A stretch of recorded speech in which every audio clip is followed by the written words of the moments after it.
warahmatullahi wabarakatuh. Selamat siang Waalaikumsalam. semuanya, sahabat 14Z. Di sini bersama saya host Firza Nabizari Suwandi, dan di sini di samping saya ada calon ketua MPK tahun pelajaran 2024-2025. Ya.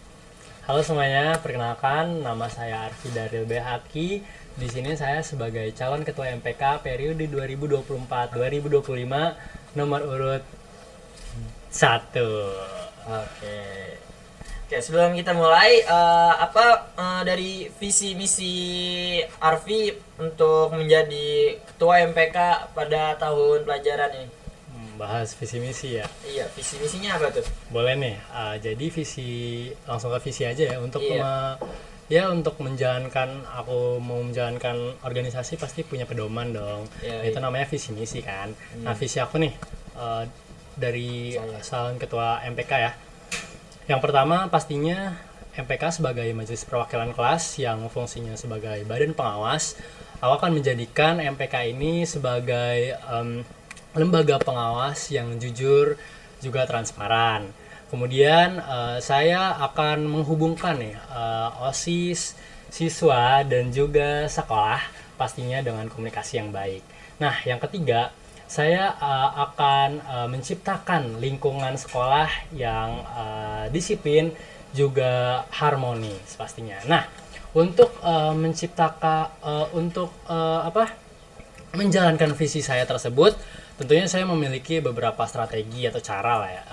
Itu disebut juga dengan misi saya. Apa sih misi saya? Yang pertama itu pastinya sebagai MPK, saya akan yang fungsinya sebagai pengawas dan mengevaluasi. Saya akan mengawasi dan mengevaluasi kinerja OSIS sebagai badan yang akan melaksanakan kegiatan-kegiatan ke depannya.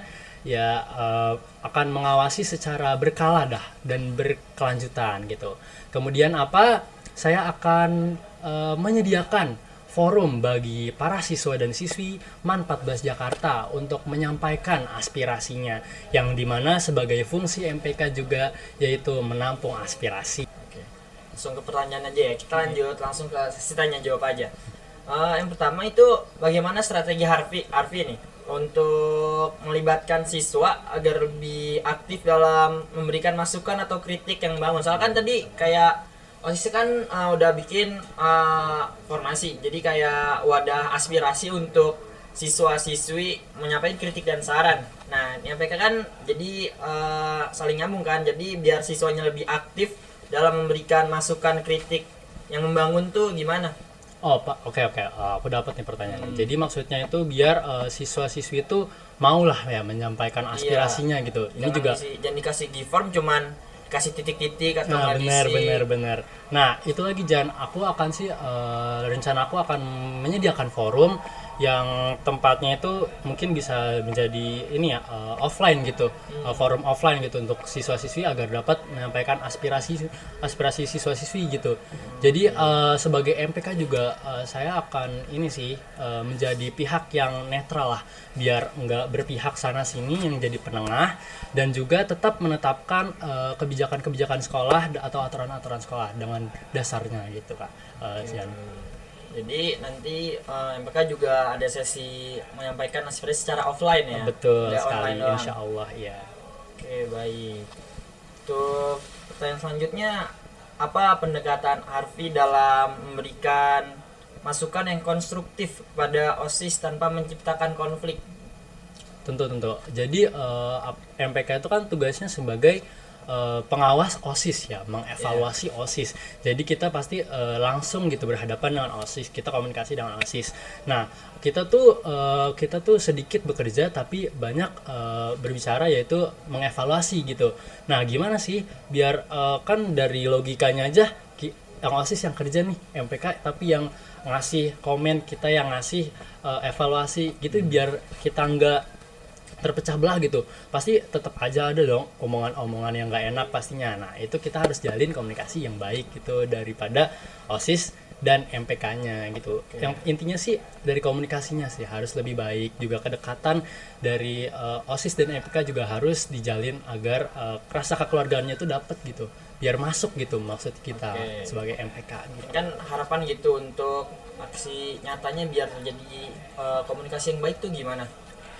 Ya tentunya ya kita punya ini sih paling kita ada kayak bakalan rapin mungkin kayak kegiatan-kegiatan gitu, kegiatan-kegiatan menarik yang mungkin bisa kita rencanakan ke depannya atau kumpul-kumpul bareng OSIS MPK biar kita bisa sharing-sharing apa aja sih kendala-kendala yang kita hadapi nih selama menyukseskan acara sekolah gitu.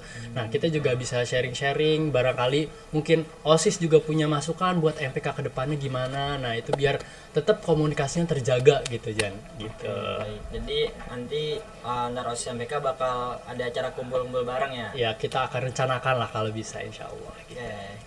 Untuk selanjutnya jika terdapat next program kerja apa yang paling kamu prioritaskan dan bagaimana kamu akan mengimplementasikannya? Dari MPK sendiri ya Jan. Iya. Menurut aku MPK itu kan dia lebih ke pengawasan, mengevaluasi, nah dan mengawasi lah pokoknya prokja-prokja yang dijalankan oleh OSIS itu sendiri Jan. Betul. Nah makanya MPK tuh emang kita tuh mengikuti prokja yang dari sebelum-sebelumnya atau melanjutkannya aja. Nah tapi mungkin yang bisa aku sarankan dan aku masukkan gitu, mungkin aku bakalan menciptakan program kerja terbaru gitu Jan, yang isinya itu yang tadi yang aku sebutin Jan, menampung aspirasi para siswa dan siswi. Nah itu bisa dijalankan secara offline gitu, jadi kita juga bisa sharing-sharing terkait masalah-masalah yang kita hadapi gitu. Itu isinya ya keluh kesah lah, bisa dibilang keluh kesah siswa dan siswi gitu selama di sekolah, terus apa kekurangannya dari OSIS MPK-nya gimana, itu bisa aku jalanin sih insya Allah.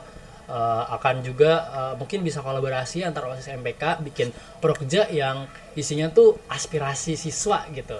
Mungkin itu bisa direncanakan sih ke depannya Siap. Jan. Baik. Keren. Terus selanjutnya apa yang membuat Arfi yakin bahwa kamu bisa memimpin MPK dengan baik dan efektif? Bagus pertanyaan yang bagus. Apa yang bikin aku yakin nih jadi buat mimpin MPK nih? Iya. Gini aja aku tarik ke yang awalnya dulu nih. Oke, Jadi dulu tuh siap. aku Apa tuh? sama sekali nggak punya kayak keinginan nih buat, bahkan aku masuk MPK tuh sebenarnya ikut-ikut aja Jan. Bisa dibilang anak zaman sekarang FOMO lah. Oke. Ya. Nah jadi terus akhirnya seiring berjalannya waktu malah keterima. Alhamdulillahnya keterima dan juga saya menjalankannya dengan happy aja tanpa kendala gitu.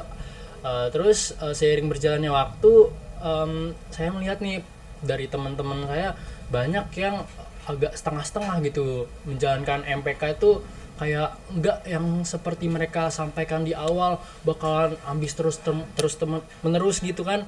Ternyata malah ada yang setengah-setengah dan di pertengah jalan malah pengen keluar gitu. Aku tuh pengen gitu jadi contoh yang baik gitu, pengen gitu.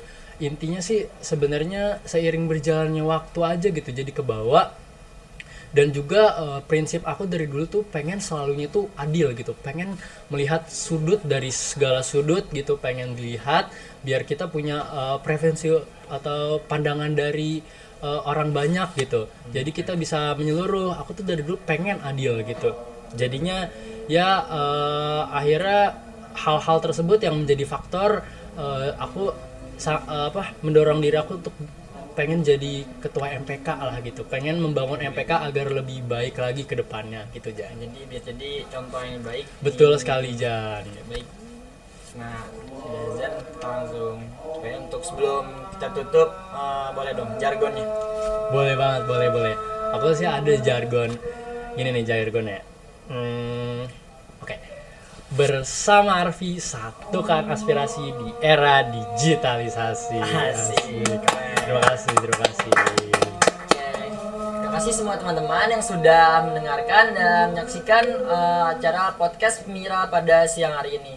Semoga calon ketua OSIS dan calon ketua MPK pada tahun periode 2024-2020 ini dapat mensukseskan dan memajukan MAN 14 Jakarta ke arah yang lebih berprestasi dan lebih banyak menjadikan siswa dan siswi anak-anak yang berprestasi dan bisa menggali banyak bakat dan minat siswa dan siswi yang ada nih di MAN 14 Jakarta ini. Oke. Terima kasih dan saya tutup. Wassalamualaikum warahmatullahi wabarakatuh.